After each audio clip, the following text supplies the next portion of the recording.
we all went to, well, you and I went on Saturday night, Simon, with a couple of your mates, to the Wembley Arena, in the hope, I think, many of us, of seeing Joe Joyce turn it around against Zhilei Zhang, but far from it.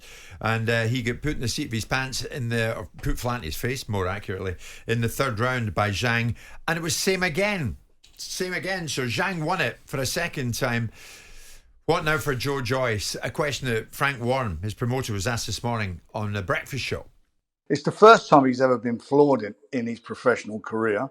I mean, 2 fights ago, he had a tremendous fight against Joe Parker, and he got caught a couple of times in that fight and won it and stopped Parker. He was the first fight to stop Parker. And the same people who are telling him to retire were saying he was like more or less the future of the heavyweight. You know what it's like, one performance and it'll change. I think he's got to have a serious think. You know, he'll sit down with his team. And as I said to him, I went to the dressing room after the fight. And I said, listen, Joe, there's no decisions to be made. And don't let anybody force you into anything. The one who's going to know is yourself. You're the one who's going to know what you got left. But you've got to admit what you feel you got left. Because for me, I always believe that it's the fighter's the first one to know when he should retire, but the last to admit it. So what he needs to do is to be serious and think about it. But there's some good fights, if you carry on out there, against guys who are orthodox fighters, not southpaw, that may get him back in the swing. But it's his choice at the end of the day. If it's left to Joe, Simon, he'll probably want to carry on. I would think so, yeah. I mean, look, I don't know who told Frank that Joe Joyce was the future of the heavyweight boxing, whether it was the Lion, the Witch or the Wardrobe, but no one actually mentioned that Joe Joyce was the future of heavyweight boxing. Everyone commended him for the performance against Joseph Parker.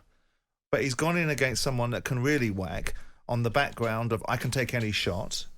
He got his face punched in the first fight, and we all attributed it to a very risky fight and the challenges of it. And he's a southpaw, but you've got to overcome southpaws. You've got to deal with them if you're going to be at the top of the tree. And then the second fight, and the weight situation, the second fight he goes in 2 stone heavier. And, I mean, Zhang had no respect for him, no fear of him, no wariness of him. Just the first round, have a look at one another. You know, Frank goes, Joe moved to his left. Oh, wonderful. Because that's what we managed to develop in 5 months, the ability to move to your left, because you know he's a southpaw. So he did that. And then wallop. The first time Zhang, you could see it. We were sat there watching it going, this is disconcerting, because you could see Zhang looking at him going, you're nothing to worry about. You've got this 20-stone Joe Joyce, huge, gargantuan man, and you've got Zhang looking at him going, nothing to worry about. Yeah. And cleaned him out. Yeah. Now, that doesn't mean that Joe Joyce can't carve out a decent career, but it does mean the debate and this current landscape in the next 3 years about Joe Joyce winning a world heavyweight title is probably for the birds.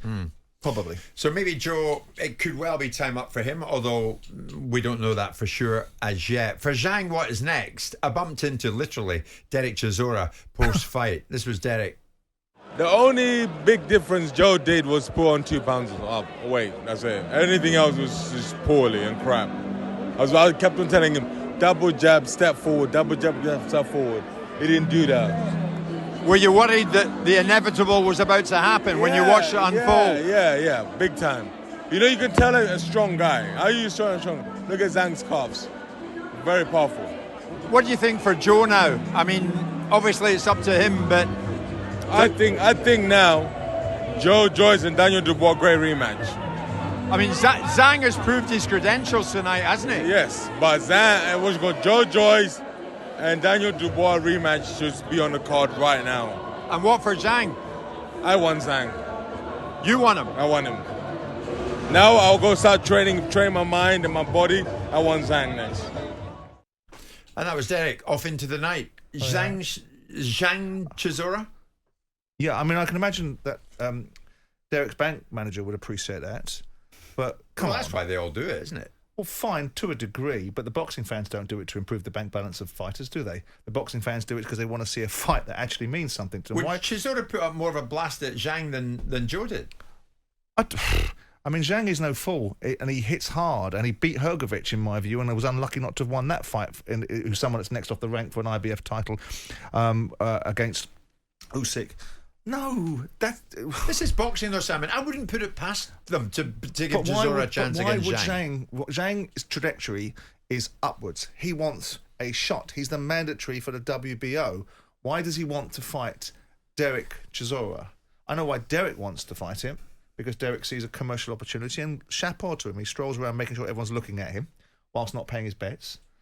You know, and ultimately, I don't want to see... He owes him £100, Mark. He does, and he won't pay it. He just simply won't pay it. And threatens, tells everyone he knows where I live because he's going to threaten me. Simon always reminds Chisora, you owe me £100, and then when Chisora stands up, the conversation goes quiet. That's not true. That's completely untrue, and you know it is. So what should the order of events be, Simon? In an ideal world, then, who is next for Zhang? Usyk. Yeah? Why not? Well, he's the mandatory for the IBF.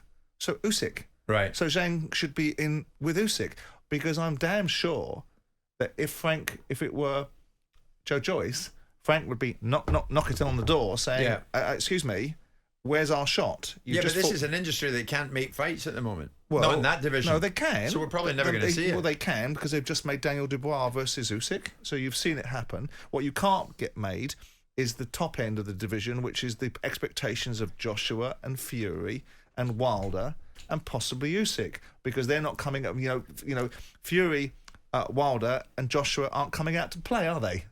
And the only reason they're not coming out to play is because they want to get paid at a level that's not happening right now. Well, we'll see if Joe Joyce wants to come out to play again.